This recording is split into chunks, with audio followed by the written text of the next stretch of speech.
Halo teman-teman semuanya, apa kabar? Selamat datang kembali di channel Study Student bersama saya Nisa Briansyah. Dan video kali ini adalah video mengenai ralat. Di episode kedua, kita akan membahas mengenai properti dan metode statik. Jadi ketika saya membuat playlist Java GUI atau pemrograman berbasis data, ternyata banyak banget sebuah properti dan metode yang statik harusnya dipakai. Dan setelah saya review di PBO, ternyata kita belum bahas. Makanya kita akan bahas di video kali ini. Oke, jadi tanpa berlama-lama lagi, kita akan bahas metode statik dan akan kita bandingkan dengan metode yang non-statik. Properti dan metode non-statik kita bandingkan dengan properti dan metode statik. Jadi untuk yang non-statik, teman-teman pada tahu lah ya. Oke, jadi properti dan metode statik, non-statik itu yang pertama tidak dapat diakses tanpa instansiasi objek. Nah, jadi kelasnya harus kita instansiasi dalam bentuk objek dulu. Nah, barulah objeknya bisa memanipulasi atau mengakses properti dan metode yang non-statik. Gitu. Nah, biasanya properti dan metode non-statik ini digunakan untuk melakukan perilaku dengan keterkaitan objeknya. Begitu. Jadi kita contohin aja sekarang. Jadi gampangnya gini deh. Gampangnya, kita punya sebuah kelas. Ini seperti yang di PBO, gampang aja. Misalnya kita punya sebuah kelas namanya gini deh. Motor beat gitu. Motor beat gitu. Sip. Kita punya sebuah properti. Misalnya yang pertama private string pemilik gitu. Oke. Kemudian setelah itu apa lagi ya? Private integer cc gitu. Dan satu lagi misalnya, ini i-nya kecil dong. Satu lagi misalnya private string warna. Udah gini aja. Oke ya. Ini kemudian kita punya sebuah konstruktor, berarti motor beat gitu ya. Kita menampung sebuah argumen 3, ada string pemilik, kita nggak perlu berlama-lama. Kemudian integer cc dan string warna. Kemudian di konstruktornya nanti dia akan mengisi propertinya. Berarti gampang aja. This titik pemilik. Ini kita isi dengan pemilik. Kemudian cc begitupun dengan warna. Sip. Gini, gampang banget. Nah, kemudian misalnya kita punya metode wajib satu aja deh ya. Misalnya gini. Public void pakai gitu misalnya. Oke. Berarti motor beat sysout gitu. Motor beat dipakai gitu misalnya. Udah gampang aja. Nah, ini kan semuanya adalah metode non-statik ya. Jadi kalau kita mau akses semua metode dan properti ini, ya harus instansiasi objek. Jadi gampang aja. Jadi kita bisa, misalnya di sini, motor beat. Oke, misalnya beat 1 deh. New motor beat gini. Pemiliknya misalnya Yunus. Kemudian cc-nya berapa? 110 mungkin. Kemudian warnanya misalnya biru gitu. Gini. Sip, jadi beres. Nah, kemudian misalnya bit 1 titik apa ya? Pakai ya. Gini. Kalau kita running, oke, motor beat dipakai. Intinya adalah yang perlu kita tangkap adalah semua properti dan metode ini kan non-statik ya. Jadi kalau kita mau akses, ya berarti harus instansiasi objek. Gampang aja. Itu konsep utamanya. Oke, kalau ini kita komentarin deh. Kelas ya. Kelas yang memiliki properti dan metode non-statik gitu.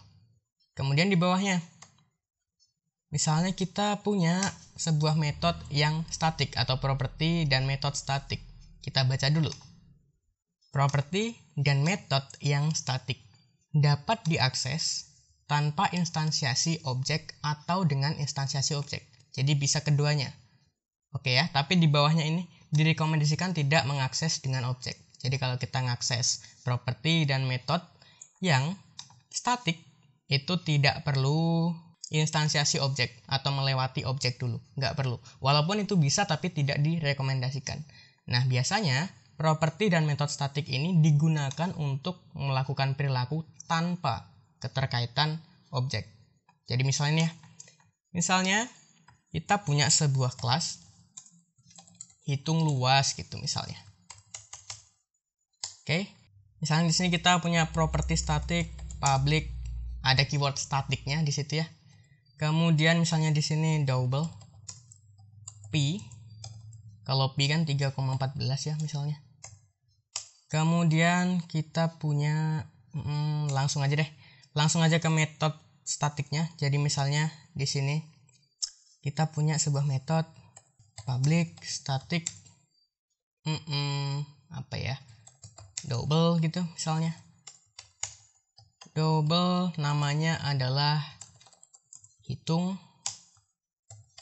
luas persegi panjang gitu misalnya. Kita perlu sebuah double panjang dan double lebar gitu misalnya. Berarti kan gampang aja, kita bisa langsung return panjang kali lebar gitu. Oke, kemudian ini untuk hitung luas persegi panjang. Kemudian kalau misalnya kita perlu public static double hitung luas lingkaran gitu misalnya. Oke, ini saya searching dulu ya. Saya lupa rumus karena rumus tidak untuk dihitung luas lingkaran gitu misalnya. Apa tuh? PR kuadrat. Benar ya? PR kuadrat. Oke.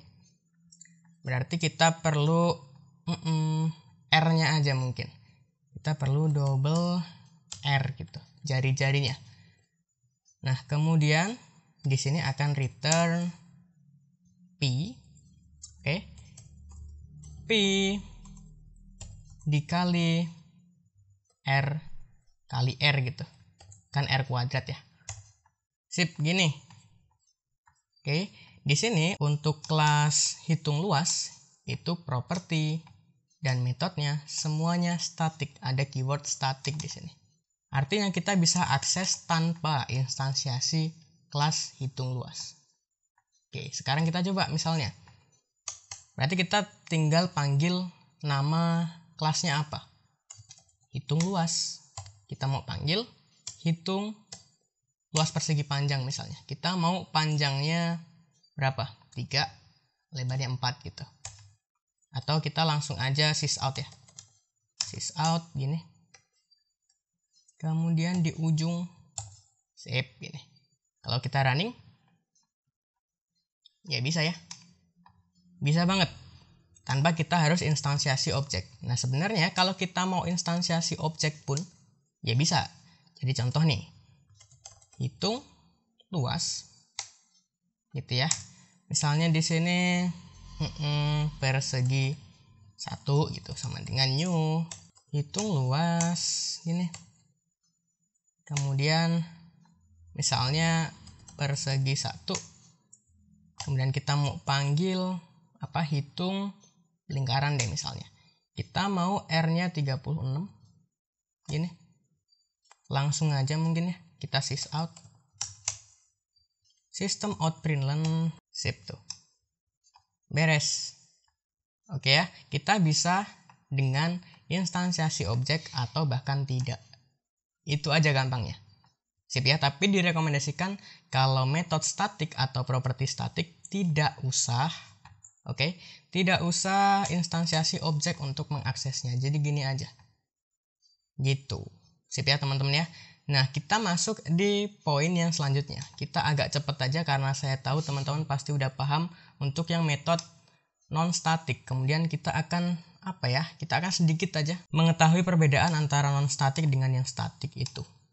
Gitu. Kemudian ada catatan sedikit bahwa dalam satu kelas dapat berisikan properti dan metode statik sekaligus non-statik. jadi bisa campuran gitu. Nah, kemudian secara garis besar tergantung bagaimana yang merancang sebuah program. Kelas akan full dengan member non-static atau properti dan metode non-static, properti dan metode full static, atau bahkan campuran keduanya. Itu bisa aja. Jadi kalau kita ambil kesimpulan di sini, ini ala saya saja, untuk yang properti dan metodenya itu full non-static, artinya kelas tersebut memiliki kepemilikan. Gitu. Contoh nih di sini. Contoh di sini Motorbit. Motorbit 1.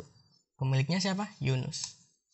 Kalau kita mau instansiasi kelas Motorbit ini lagi, ya harus kita instansiasi objeknya lagi. Gitu. Artinya kepemilikan. Contoh gini deh. Motorbit itu kan sebenarnya template-nya satu, tapi bisa dipunyai oleh orang banyak. Cun nggak? Nah, ketika misalnya Motorbitnya si Adi rusak, ya Motorbitnya si Angga ya nggak rusak. Jadi kepemilikan. Nggak ngaruh ke objek yang lain. Gitu, tidak mempengaruhi objek yang lain. Hanya satu aja yang error, yang rusak gitu. Nah, beda cerita dengan untuk yang kelas yang di dalamnya itu member static. Artinya, properti dan metodenya semuanya statik. Kita sebenarnya nggak perlu mengakses metode dan propertinya secara instansiasi objek. Cukup kita panggil aja kelasnya, kemudian akses properti ataupun metodenya. Gampang banget. Nah, berarti dapat disimpulkan bahwa di sini, untuk yang kelas bermember statik itu bersifat umum, bisa digunakan oleh siapapun. Gitu. Nah, rata-rata untuk yang kelas membernya itu statik. Member statik itu artinya properti dan metodenya statik semuanya. Itu akses modifiernya public. Semuanya. Kalaupun misalnya di sini untuk yang properti itu nggak bisa diubah, berarti tambahin aja final. Gini, nggak bisa diubah oleh siapapun. Tapi tetap bisa diakses oleh siapapun. Nah, itu kan sifatnya umum. Gitu. Ya contoh deh gini, untuk yang metode dan properti non statik kan ya kayak Motorbit deh gitu. Banyak yang punya dengan satu template yang sama. Nah, kalau untuk yang kelas bermember statik, ya gampangnya ngomong kayak WC umum lah ya. WC umumnya kan satu nih. Tapi bisa diakses oleh siapapun. Gitu, tanpa menyertakan kepemilikan. WC umum, ada, ya udah masuk. Ngapain gitu. Gitu. Nah, efeknya adalah ya tak seperti tadi, misalnya ini Motorbit si Adi rusak, ya punya Angga nggak rusak karena kepemilikan, yang punya kan dia gitu. Nah, sedangkan WC umum ya dia satu, digunakan oleh orang banyak gitu, seperti hitung luas ini. Ya kalaupun rusak ya udah ini rusak gitu, yang bertanggung jawab ya nggak ada karena ini kan digunakan oleh semuanya gitu. Cun lah ya, mudah-mudahan agak ngena tuh di otak gitu, karena analoginya cukup familiar, yaitu WC umum lah gitu. Oke ya, gitu. Nah, tapi di sini ada sedikit catatan bahwa dalam satu kelas itu dapat berisikan properti dan metode statik maupun non statik. Jadi bisa digabungkan. Contoh gimana? Contoh gini deh. Contoh di sini aja, di Motorbit deh. Di Motorbit kita punya yang namanya misalnya public static string pemakai gitu. Oke, gini. Kemudian kita punya sebuah metode statik juga. Public kemudian static. Oh ya, namanya misalnya yang pakai gitu. Yang pakai. Ini kok nggak baku. Yang pakai gitu ya. String nama misalnya. Oke. Kemudian nanti ini string pemakai akan kita concat misalnya. Nah, kalau kita mau manggil untuk yang properti ini, properti yang statik ya. Jadi gampang aja. Nama kelasnya apa? Motorbit. Oke, jadi nggak pakai this. Motorbit titik pemakai. Gitu. Kita isi dengan yang awalnya siapa yang pakai gitu ya. kita concat dengan nama, atau kita concat dengan koma spasi gitu.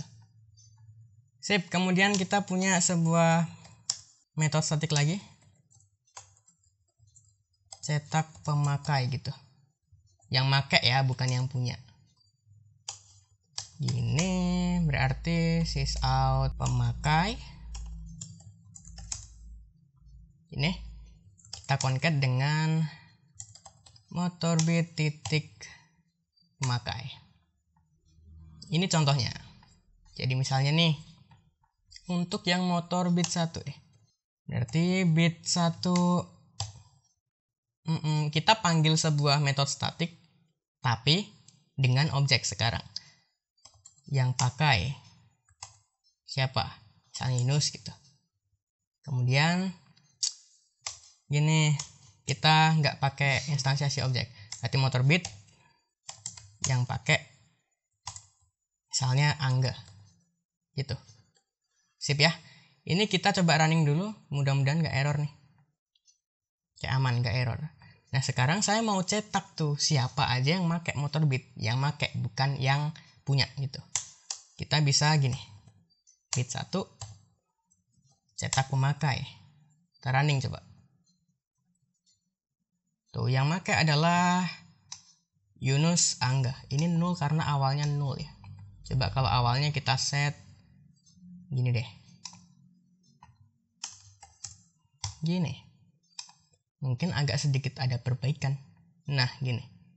Ada Yunus dan ada Angga. Concatnya salah dong. Concatnya salah. Ini harusnya di sini. Sip. Nah gini ya, Yunus dan Angga. Ini kita panggil di sini, kita pakai sebuah objek. Tapi kalau kita nggak pakai sebuah objek, motor bit, kemudian cetak pemakai gini,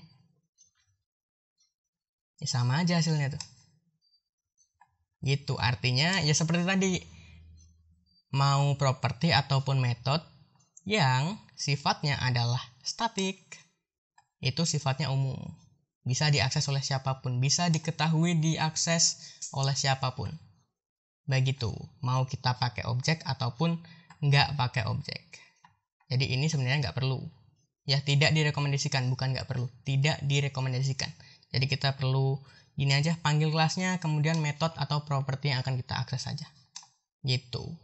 Ya kadangkala juga di sebuah kelas yang membernya itu campuran antara statik dan non statik, secara keseluruhan memang kelas itu akan diinstansiasi dalam bentuk objek. Nah, tapi ada beberapa data, ada beberapa data yang itu bisa diakses oleh siapapun. Contoh deh, kita mau login gitu. Jadi kita misalnya di sini siapa yang login itu bisa gitu, ataupun siapa namanya yang login itu bisa. Ataupun bahkan ketika kita punya sebuah kelas misalnya user gitu. Jadi berapa banyak user atau berapa banyak motor bit yang sudah dipakai gitu. Bisa aja kan di sini kita bisa yang pakai motor bit itu siapa aja gitu kan bisa. Gitu ya teman-teman ya. Mudah-mudahan cukup paham untuk pembahasan singkat mengenai perbedaan antara metode properti non statik dan yang statik gitu. Ini saya nggak tahu ya. Mudah-mudahan nggak kecepatan juga. Jadi itu aja teman-teman untuk video kali ini. Mudah-mudahan teman-teman cun dan kita akan let's go untuk pemrograman basis data karena kita perlu metode statik dan properti yang statik di pemrograman basis data. Jadi saya rasa itu aja untuk video kali ini. Saya Nisa Briansyah pamit, saya ucapkan thank you, terima kasih, good learning, and keep spirits.